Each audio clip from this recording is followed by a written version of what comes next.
So I played Shadow Generations recently, and this crazy thing happened. I actually quite enjoyed it. At least in respect to the gameplay, which came as a huge surprise as not only did Frontiers instill little faith for what's to come moving forward, but the final Horizon seemed to learn nothing from its flaws, instead doubling down on its problems, where later comments continued the sentiment. Yet when examining the details, it becomes clear why this is. The staff of Shadow Generations was largely different, containing a director whose design philosophy stands in total contrast to Kishimoto's current direction. Under Shigehara, the design philosophy we see is an evolution of that which can be found in Sonic Generations, a fact that shouldn't come as a surprise to those familiar with the man, as despite being relegated to spin-offs for some time now, his most notable work was that of a level designer on that original Generations title. Thus, it does make a lot of sense why the game turned out the way it did, resulting in Generations being the best Sonic game since, well, Generations. However, you're not watching a Shadow Generations video, are you?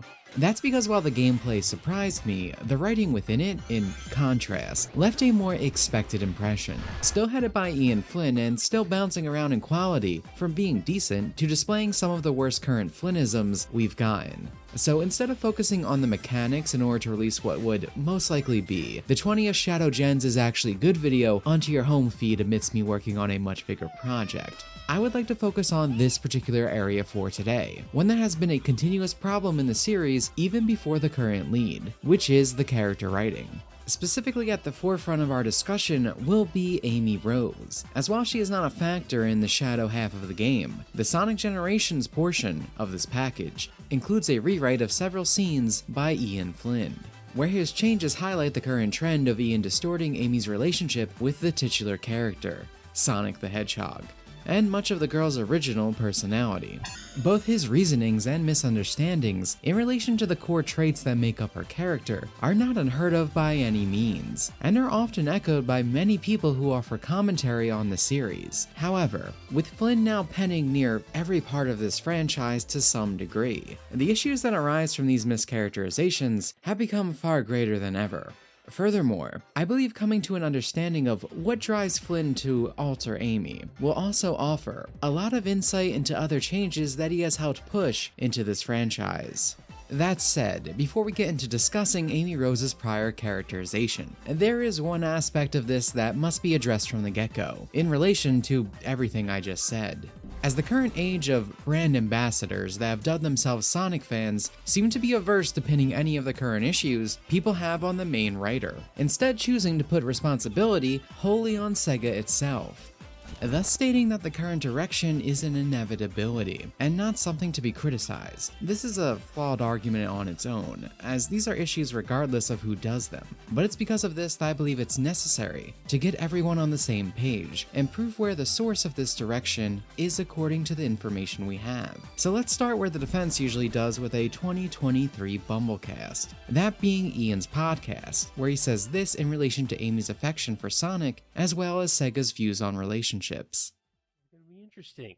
Are you and or Sega trying to hide Amy's affection for Sonic? I've seen people show concern at how aggressively it seems to be suppressed, to the point it feels like it's trying to be made out to be a secret, which people aren't keen on.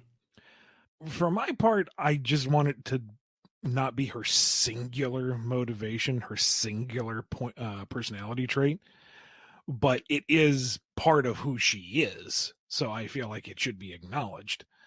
But Sega is in general trying to skew away from open relationshipy stuff right now. I don't know if I'd call it suppressed, kind of a harsh word, but it's not the focal point right now. All right.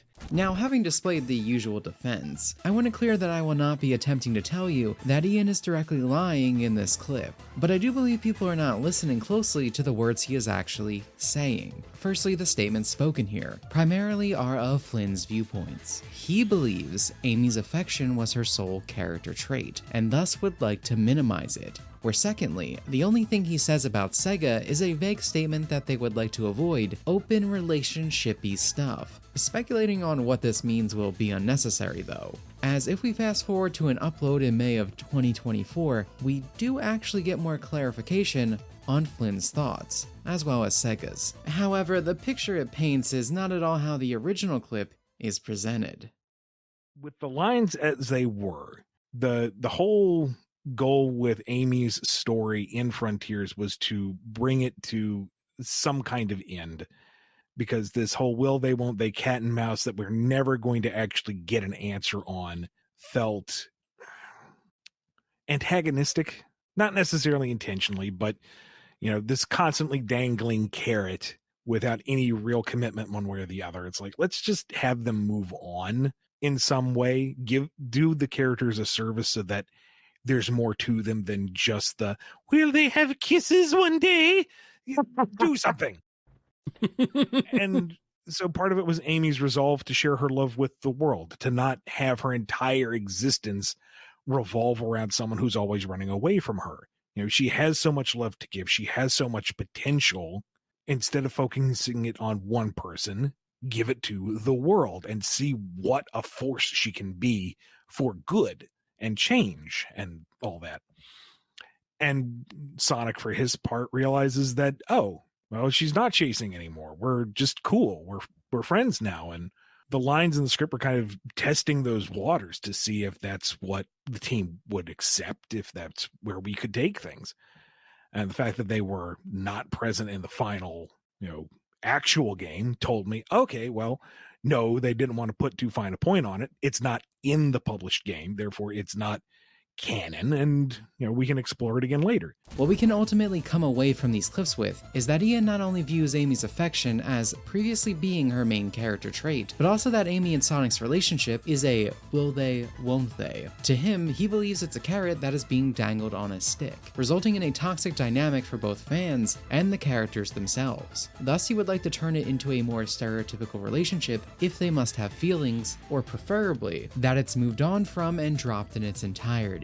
That is what Sega said no to him on, his solutions to his own misinterpretations. More specifically, the idea that Sonic the Hedgehog should settle down and have a more Archie-styled relationship. Sega never asked Flynn to remove the traditional dynamic of the characters, nor did they say Amy and Sonic can't have any romantic involvement. It's Ian that does not like their traditional back and forth, as he incorrectly views it as something both mean-spirited and problematic. The fact that he states Sega went out of their way to undo how heavily he pushed this in Frontier's original draft should shut down all arguments that try to claim it's not Ian asking for these changes.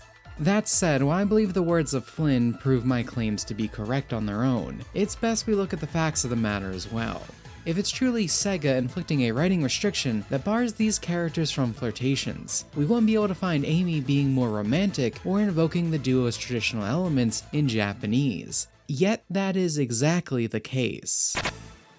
For those who don't know, the development of Sonic stories is kind of a mess currently. Typically what happens is the Japanese team does the outline for the plot, where it's then discussed with Flynn. He appears to have some back and forth with them, leading to possible changes. The Amy commentary from his podcast being an example of that point in the process, where the final script is then done. Following that, the Japanese script is written. Now it's hard to call either side a complete localization as a result, as this is more of a group effort, where they go back and forth. But it is factual that Ian's script is finished first, and then the Japanese version adapts the dialogue to at least some degree. An important distinction, because it shows that the changes in Japanese are purposeful in what they remove or alter from Flynn's, especially when displaying consistency in those changes.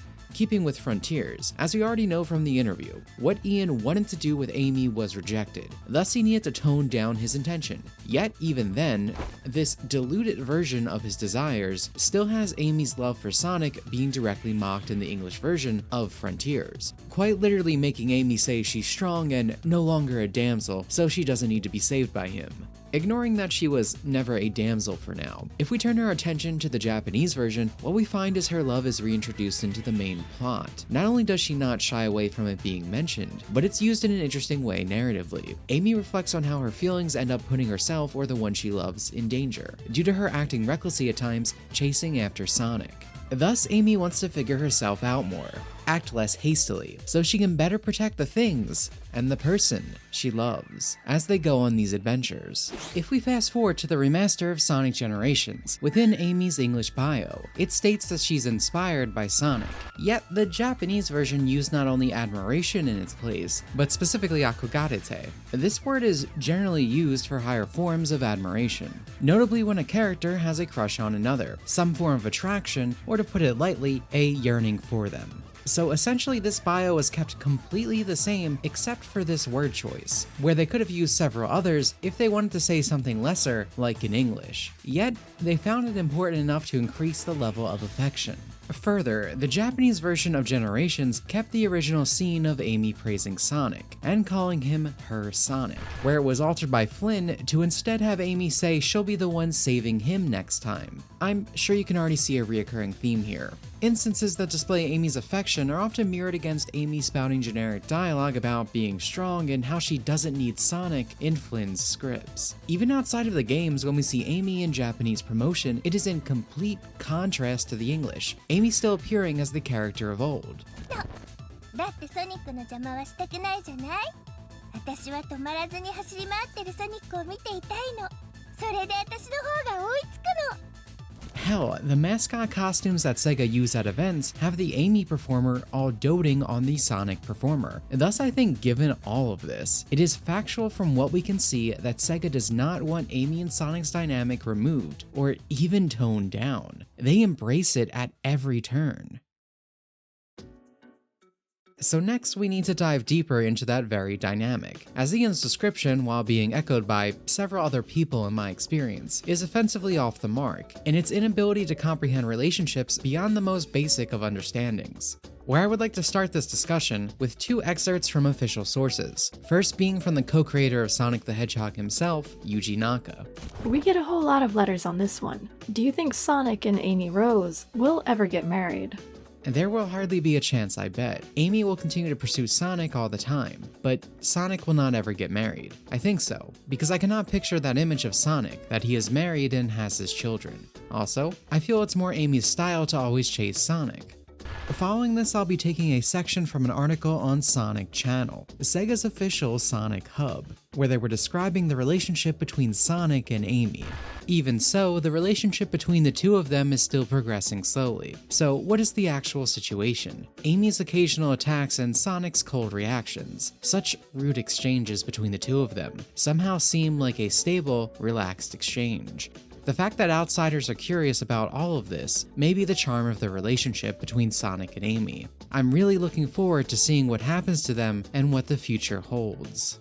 These statements display a key point. While some might not quite get it and others feel charmed by such exchanges, no matter how we feel as observers, both characters clearly display enjoyment and comfort where they are. There was never a will they won't they, because that's a fundamental misunderstanding. These two have a dynamic, a relationship, a back and forth, that doesn't simply seek an endpoint.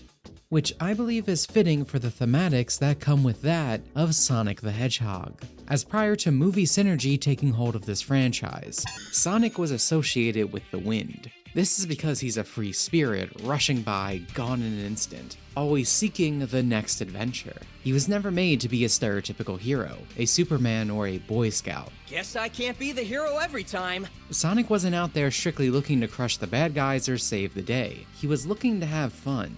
Oh yeah, this could be fun. His heroics are both a result of this, and his desire to show everyone the same enjoyment he finds in the world. Villains often seek to take away Sonic's freedom, so it naturally pits him against them. And more importantly, taking down that bad guy could be a blast. That's the thing. Sonic never made such great platitudes about himself being a savior, about good triumphing over evil or anything similar, which is important to understand, as the thing so many characters in this franchise idolize about him isn't necessarily heroism. It's in the way he shows others how amazing life itself is, the thrill of adventure to be found out there. Amy Rose is one of those such characters. Though her love of Sonic is a point of contention for many, the conversation they deliver with it always starts and ends at it being toxic inherently, defining the reasoning as Amy being a fangirl and nothing else, which is an eyebrow-raising dismissal to me on principle. because if Amy's feelings truly were toxic and had no value thematically or within the character's narrative, one should be able to display that easily. So that brings us to a question. Why does Amy love Sonic? Gee, I'm bored. Every day's the same old thing. Same place, different day. I miss the good old days. Hanging out with my hero, Sonic. Chasing bad guys. And blowing them away. But now he's gone. And there's nothing left to do. But shop till I drop. There was always something fun to do with Sonic around. I really miss him. It's because Amy, too, loves adventure. While her heart was set aflutter once Sonic came into her life, that wasn't only because of the Hedgehog himself, but the experience that he brought with him. She chases after him because wherever Sonic the Hedgehog goes, there's always a new story unfolding, a new grandiose adventure.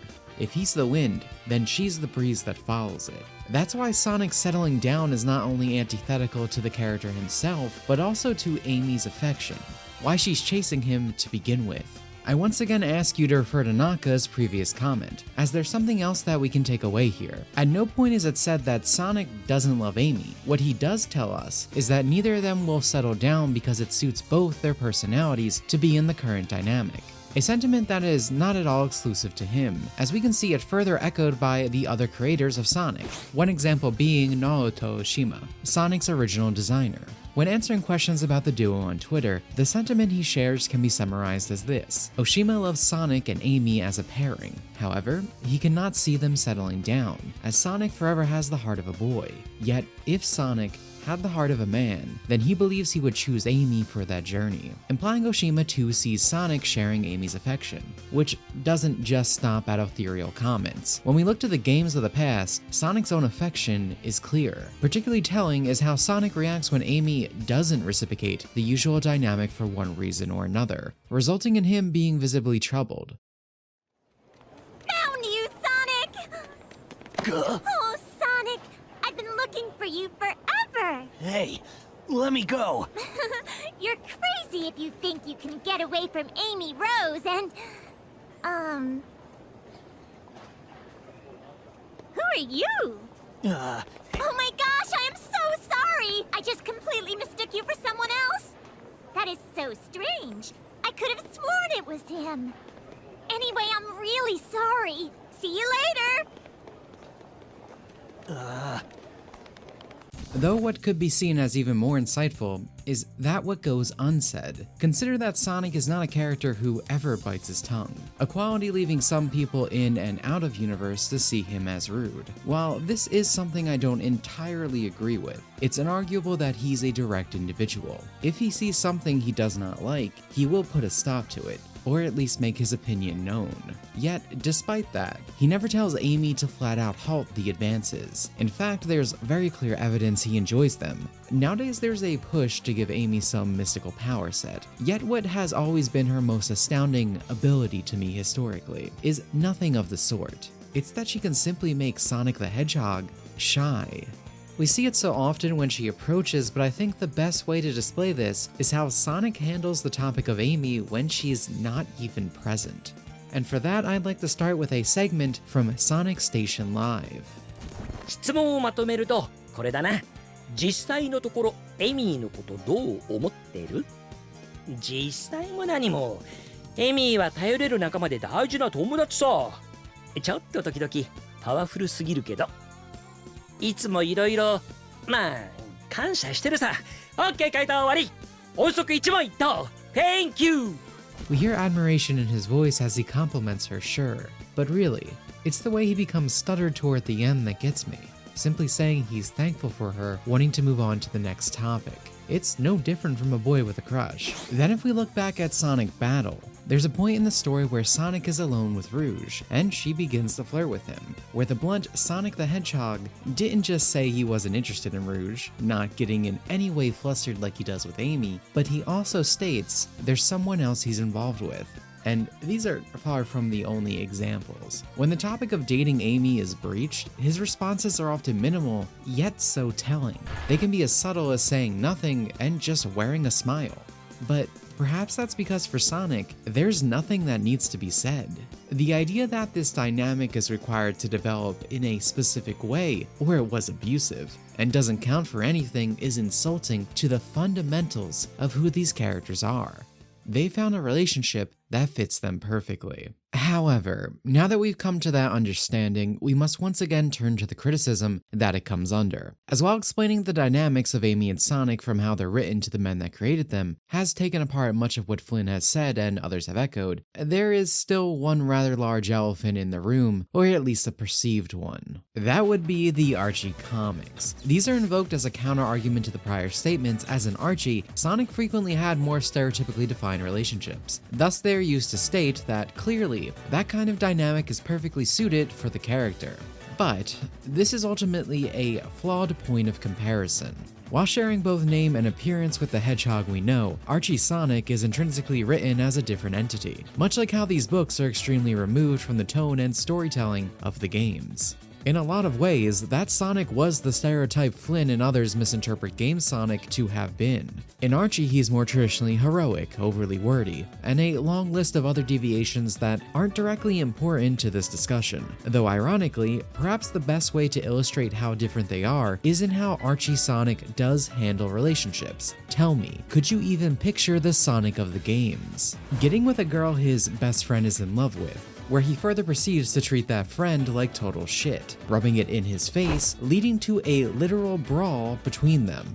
Oh, and don't worry, they get even in the end because that girl cheats on Sonic, cucking the hedgehog for like the 5th time canonically. Archie is perhaps the best justification for why Sega wants to stay away from Western comic writers giving any large sort of focus to relationships. But regardless, the takeaway is, no example you pull from Archie, whether it's about the book itself or the Sonic within it, applies to Sega Sonic, because these are fundamentally two different characters that only align on the most surface of levels. When looking at the character of the games, the real Sonic the Hedgehog, Amy is the perfect love interest for someone like him. Sonic is a character who is not seeking romance. He's someone who's always on the move and living in the moment. He not only needs someone who values the type of life he lives, not wishing to take it away, but also someone willing to chase after him and challenge him. Which brings us to the final argument I see levied against everything I displayed to you so far. That would be those who bring up Amy making platitudes of marriage with examples such as Heroes. This is done in an attempt to say she does want to settle them both down and take away that life. Yet the thing to understand is, in the same way Oshima describes Sonic as having the heart of a boy, Amy has the heart of a young maiden.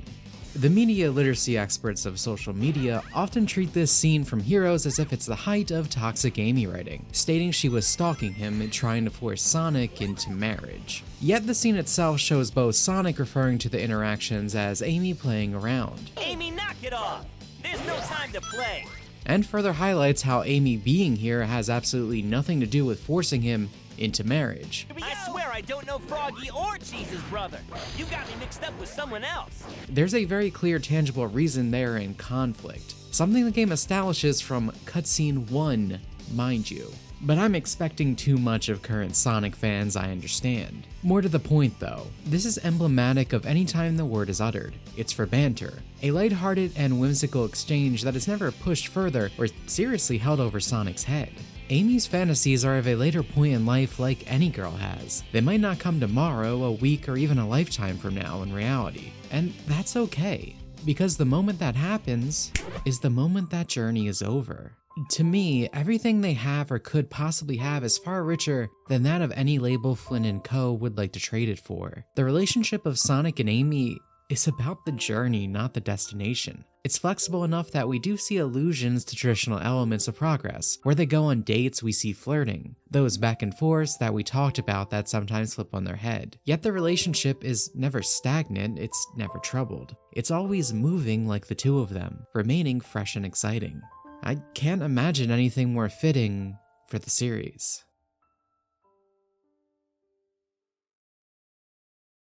That said, that's just the half of it. While the relationship between the two hedgehogs are the main point of contention, it's time to get into Amy on her own, as detractors build up that the girl is nothing more than that love of Sonic. And while I've done a fair job already at explaining why this dynamic enriches both these characters and the series, Amy on her own still has a lot being lost under the pen of Ian Flynn, even removed from that relationship. To me, what catches my eye about Amy is that she was a normal girl. Yet when she was saved by Sonic in Sonic CD and was introduced to this world, she wasn't overwhelmed. She was inspired, falling in love with the way he viewed said world. Though Amy's not as fast as Sonic, as smart as Tails, or as powerful as Knuckles, Amy does everything she can to keep up with these, to put it bluntly, superpowered beings. Sonic gets to be this myth, this legend, and I love that. I want him to be a force of change in others, but it contrasts Amy's more grounded story, and makes her an inspiration in her own right. Through the pure strength of her determination, she entered this life that these other characters live.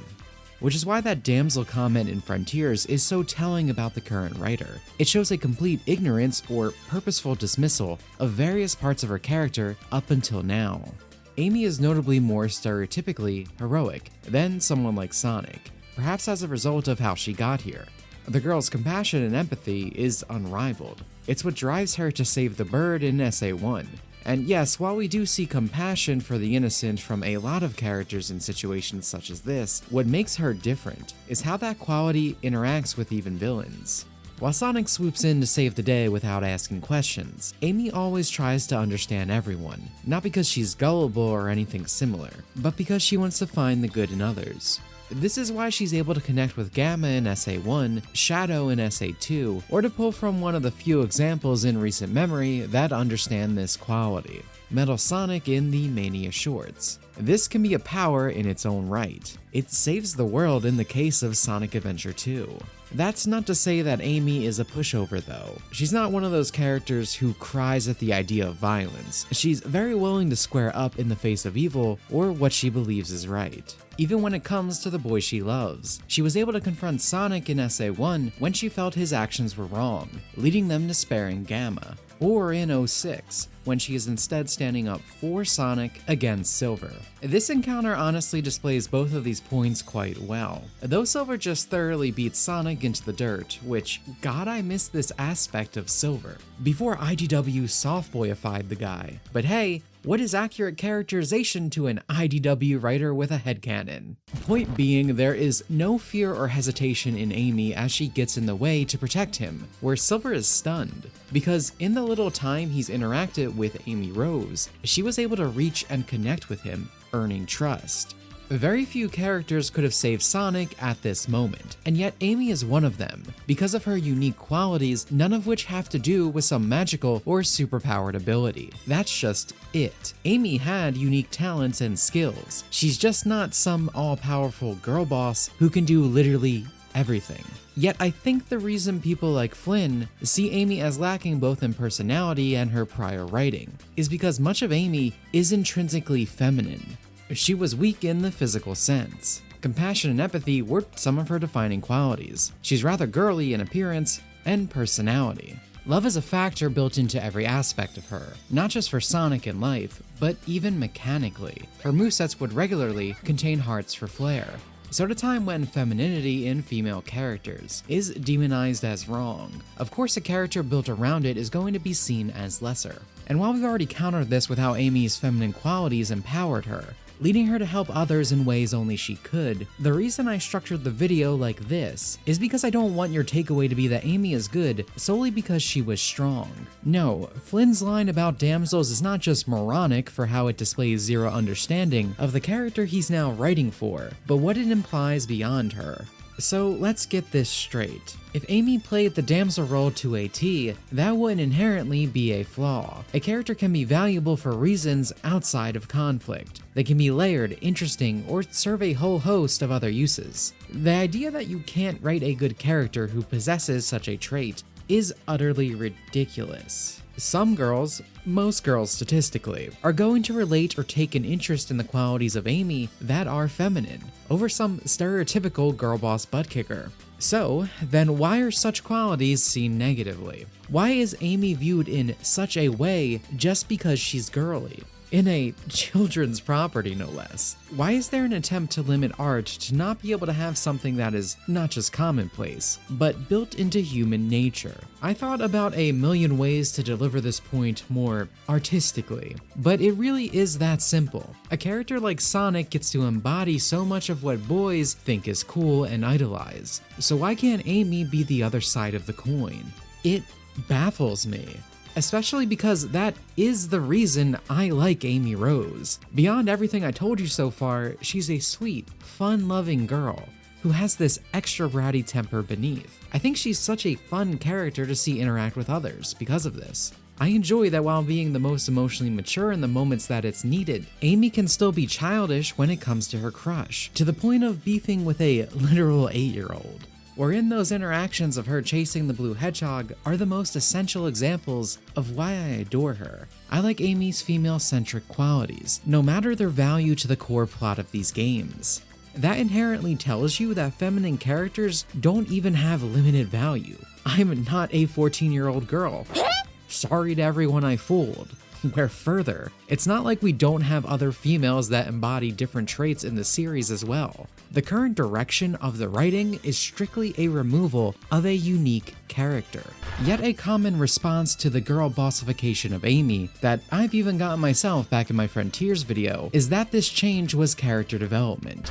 But here's the thing about character development. There needs to be a development. There is no arc Amy goes on where these personality traits manifest or change from her old ones, where she comes to new realizations or self-discovery. In fact, there's pretty definitive proof that this isn't the case, as we now have that remaster of Sonic Generations, where in the English version written by Ian Flynn, Amy's flirting gets altered to being about how she's going to be the one to save Sonic, a change once again not present in the Japanese version or the original game. So no, this isn't character development, it's rewriting history. Not metaphorically, but literally.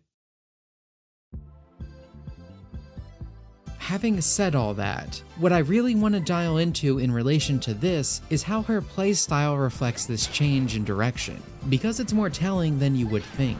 Games used to do a really good job of connecting her narrative to gameplay.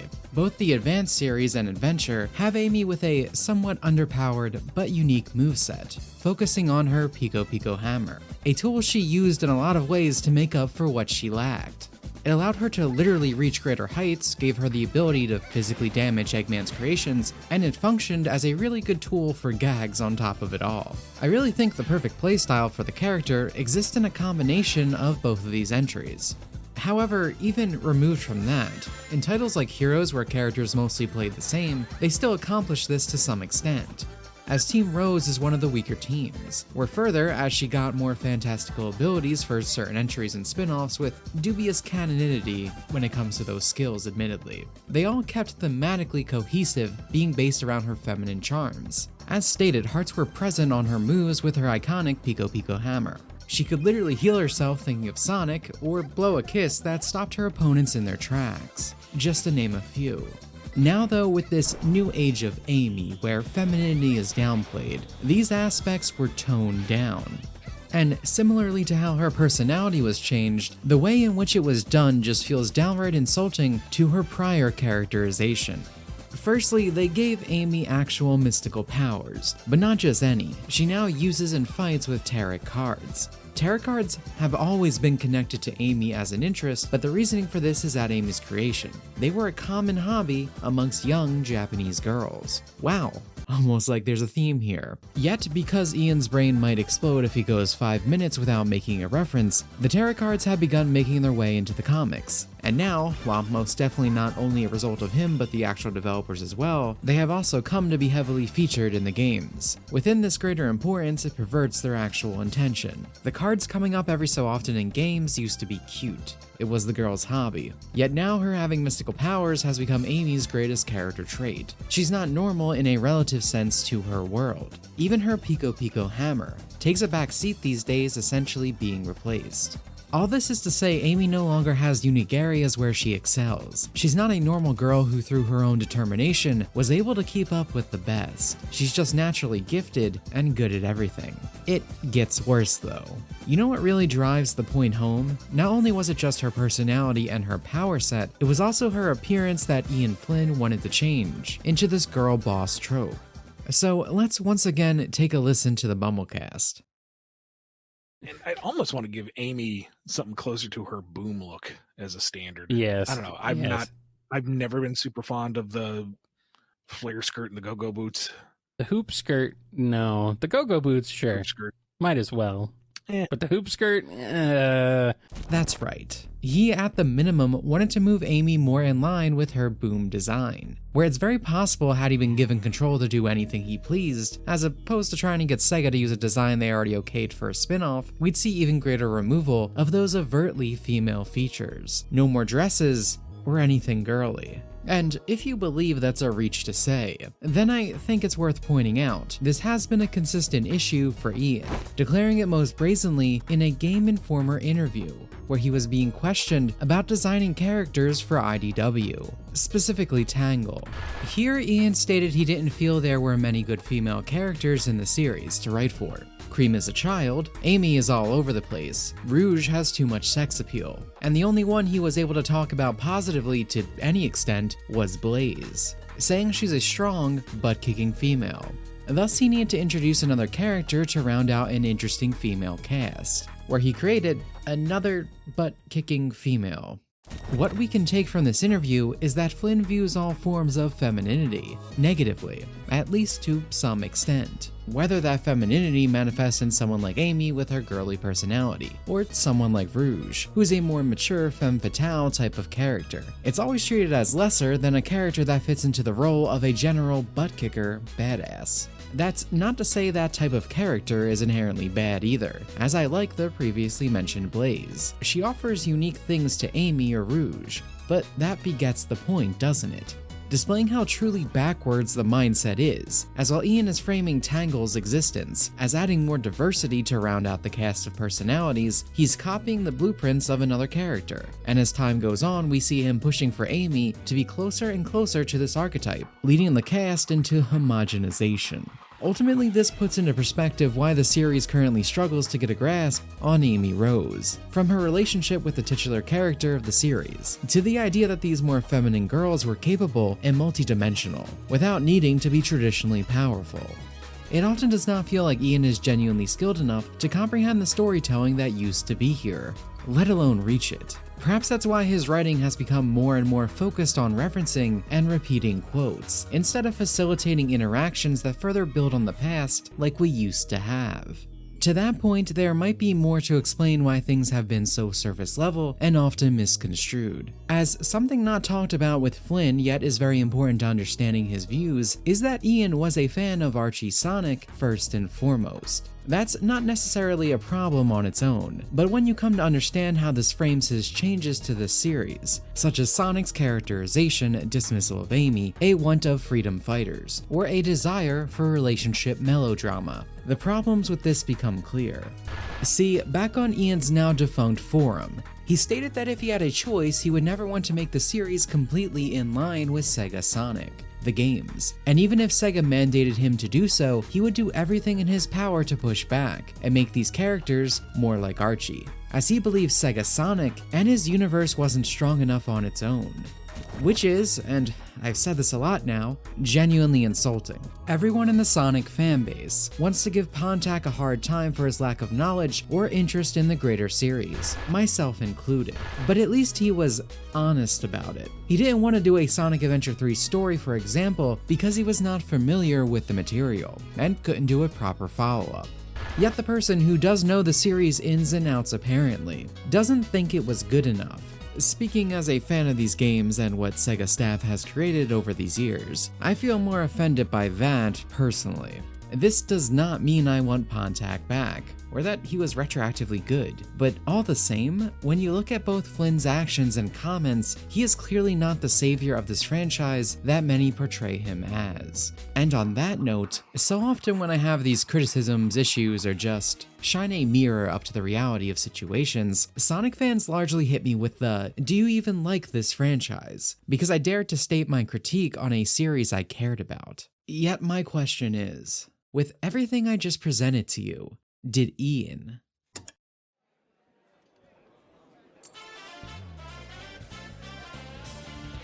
That leaves us with one final thing to discuss, as while Flynn obviously became a big part of this video due to him being the one responsible for much of Amy's current characterization, to not speak of the Sonic fanbase themselves and the culture they have created around Ian, as well as the rest of IDW staff, would be doing a disservice to the problems at the core of today's topic. Thus, I must reiterate a statement I gave to you at the start of the video. Criticism of Flynn is presented as being off limits. At minimum, critique will be greeted by those who remove all blame and agency from the writer, stating sole responsibility falls onto Sega, as every questionable decision is forced upon by them. Up to now, we've seen several examples that display those that say this about Amy's characterization are largely incorrect. But there's one singular example that displays this dynamic between Ian and the fanbase better than no other, and that's Shadow the Hedgehog. One of the biggest critiques of early IDW from both old and new Sonic fans was the portrayal of the black and red hedgehog. Yet if you were to attempt to comment on this, they would tell you it's the Sega mandates that force Shadow to behave in this way. You've no doubt heard it in a million videos or social media posts. But it's not IDW's fault, it's not Ian Flynn's fault. That it was impossible for Flynn to write the character the way he wanted, that he was stuck with this characterization. And this was treated as fact by this generation of Sonic fans to the point of endless regurgitation. I myself even believing it at one point due to this. Yet, let's hear Flynn's own words on the topic one final time. Here's the thing, post-reboot Shadow isn't that different, to be honest. He was working under a lot of the same parameters. He just can't emote, and that might be where people are getting hung up. There's more to it that I really can't get into, but suffice to say, to answer the question, the end results would have been the same, really. The whole idea of his fight in the Metal Virus arc was the arrogance getting him overwhelmed. I hope you've come to understand why it was so necessary to begin the video on establishing Ian's fault, as even when presented with the man himself taking ownership of his writing in cases like these, where Flynn outright states it was his choice, fans will still deny he had anything to do with it. Thus, the scapegoats they present are of pure fantasy, brought on only by the fact that Ian mentions that there are certain constraints when working on the series, such as the posing of Shadow's expressions. Yet these mandates become the go-to excuse for the fanbase in the face of literally any criticism of Ian and IDW. So let me blow some minds of the current day Sonic fans. A lot of series, especially those that are long running, have character mandates to help keep those portrayals in line with their correct characterization. Do you think any of the amazing stories that were told before Ian didn't have guidelines? No. Examples like Archie are an outlier, and display exactly the reason why they're needed. Where I would argue a majority of the poorer characterization that you see from IDW shows they might, in fact, have too much leeway in this area. Take its titular character, Sonic, for example. He is now portrayed as this weepy, preachy wannabe hero who attempts to force others to change due to some code of heroics. That is not Sonic the Hedgehog. And you can feel free to go back to my Frontiers video if you want to hear me talk in greater depths about how he is consistently characterized by the Japanese teams. But more importantly, to the point I'd like to make, is that you can find other staff basically admitting to pushing these traits onto Sonic as a way to make him more #relatable to their own insecure and emotionally stunted selves, as opposed to trying their best to be true to the character that we come to know from the series, often citing the actual Sonic as boring, instead choosing to promote headcanons. where the greatest encapsulation of this brings us back to the topic of relationships, as Flynn and much of the other IDW staff have constantly been pushing for the characters Tangle and Whisper to be in a lesbian relationship. Sega does not allow this, as they want to avoid a heavy focus on relationships as we've gone over. Yet this is what IDW staff will mostly whine about on social media, their inability to make gays or try to loophole their way into doing so, painting frames with lesbian colors and such. When Ian specifically brings up the topic of shipping, he only wants to name gay combinations such as Sonic and Shadow, most recently talking about how Shadow would love it if Sonic got all handsy with him, feeling up his ass. A conversation that seemingly prompted Sega to vet all future Bumblecast questions, before Ian ultimately shut down the very prospect of taking further Sonic questions on the podcast at all, because Sega watching what he actually says about their characters is something he did not want. Much for you to think about there. Regardless though, this is mirrored in much of IDW's staff, not just him. Another example would be Evan Stanley. I've been told many a time that unlike Ian, Evan seems to not have such vitriol to characters like Amy. And perhaps that's true, but that's not the heart of the issue. Like Ian, she will deny and change canon characterization if it does not suit her headcanon or facilitate homosexual shipping. One instance being when speaking of Blaze and Silver, Evan stated even if she was allowed to, she would never make the pairing canon, because they have a sibling-like bond, yet would instead make Vector and Espio canon. Any fans of the series could tell you Vector and Espio have historically been portrayed as possessing a brotherly bond, especially when compared to the former, exemplifying how there's always some excuse for why character pairings that have been implied by the games, such as Silver and Blaze, are totally problematic and icky, while at the same time every homosexual relationship you can imagine is both on the table and being pushed for behind the scenes by IDW writers, even when it comes to background characters. There's no doubt in my mind we really would have the unnecessary, inappropriate, and out of character at times relationships of Archie to an even greater degree if Sega was not putting their foot down. So altogether, when we look at the facts of the situation, it completely justifies the complaints and criticisms levied toward the Western writers within the series, where the reality of IDW displays a total opposite of what you're led to believe about these mandates. They're invoked as a dismissal, yet all they're doing is stopping Wattpad fanfiction from being printed into the series again. However, just trying to dismiss warranted criticism doesn't even come close to the worst aspects of the Sonic community. When you take issue with these writers, Sonic fans are very likely to dogpile you, send death threats, general insults, you name it. And it's crazy because you never saw this with Yuji Naka, Takashi Iizuka, Shiro Makiyawa, or others who have had a hand in this series. I respect all these men greatly, and they have received their own fair share of, as well as completely ill-informed criticism up to mockery, some of which is constantly spread by YouTubers. But therein lies the point. Criticism was largely and still accepted to this day, even in times when it's not warranted. Yet with Ian and co, it's entirely different, and I do have a theory for why. While those men basically exist entirely disconnected from the greater fandom, Ian is part of it. He interacts and talks with people all the time. Many Sonic fans, whether they do it consciously or not, treat Ian as if he's legitimately their friend, which leads to getting defensive to an extreme degree when faced with criticism of the man. Moreover, due to Ian being part of every facet of this franchise, whether it's writing for the comics, games, consulting on TV shows, crossovers, and the like, in conjunction with his more public persona, has all led him to being associated with the brand himself, far more than other creatives who previously worked within this franchise. This is an important aspect, maybe even more than the former when it comes to Sonic fans, because those death threats, tantrums, and all else are not a sole case with Ian. This happens anytime the series is criticized, especially if that critic still considers themselves a Sonic fan. People have received gore, pictures of self-mutilation, for making jokes about Sonic Frontiers' open zone design. Artists are endlessly harassed and stalked if they go against the grain of the Sonic community. Some of the people committing these acts aren't even simply so-called fans. There are those under official employment of IDW, like Daniel Barnes, who takes time out of his busy day of complaining about white people to do so. That's why I call this new age of Sonic fans brand ambassadors, because that's all they care about.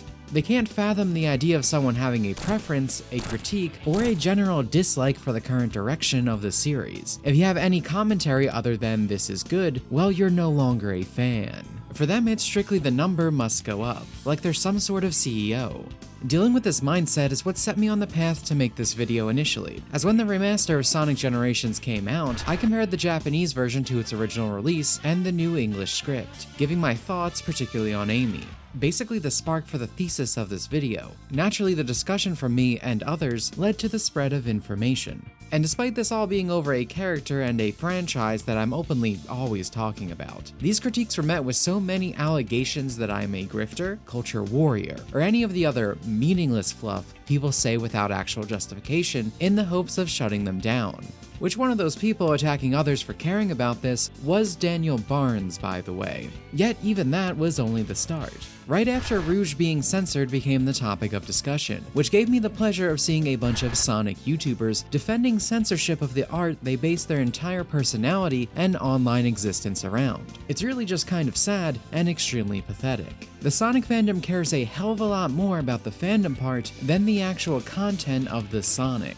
It's why their concerns revolve around propping the brand up in the face of any criticism, or using its fictional characters as a mouthpiece for their stances on entertainment to politics, while they simultaneously silence anyone who goes against it. This isn't unique to them, mind you. Fandom is a blight on many franchises in our current culture, but it is extremely ironic in this case, given the subject matter they use while displaying some of the most idiotic vitriol I've ever seen. That said, I have never had such a loyalty to the concept of fandoms or treating the brand like it's something to coddle. So to state what should be obvious, in contrast to what you've now seen from this so-called fandom, my opinions about Amy Rose's current writing or the series as a whole is not driven by some form of allegiance to a subsection of a company or some other outside force. It's the fact of the matter. These issues are a problem no matter where they're coming from. And regardless, Sega of Japan isn't blameless in this endeavor. They're still at fault for handing over the keys to the franchise, time and time again. Even if when they drive the car themselves, it goes down a better road. I'm not excusing them. And I have more than my fair share of problems with the current company in and outside of Sonic. But from everything I've displayed to you, it paints a clear picture of where the source of a lot of issues are, whether it's Ian or otherwise. Where despite the efforts of many to dismiss attention being brought to this, I'm doing my part to not let that happen, seeing that talking about the cause of these problems is just as important as the issues themselves. Because there's no doubt in my mind, if left unaddressed, in this continued stride for Western-led brand synergy this series keeps heading toward. The characters Sonic the Hedgehog, Amy Rose, all those little intricacies that made them and their adventures they told so special, will be lost in the wind.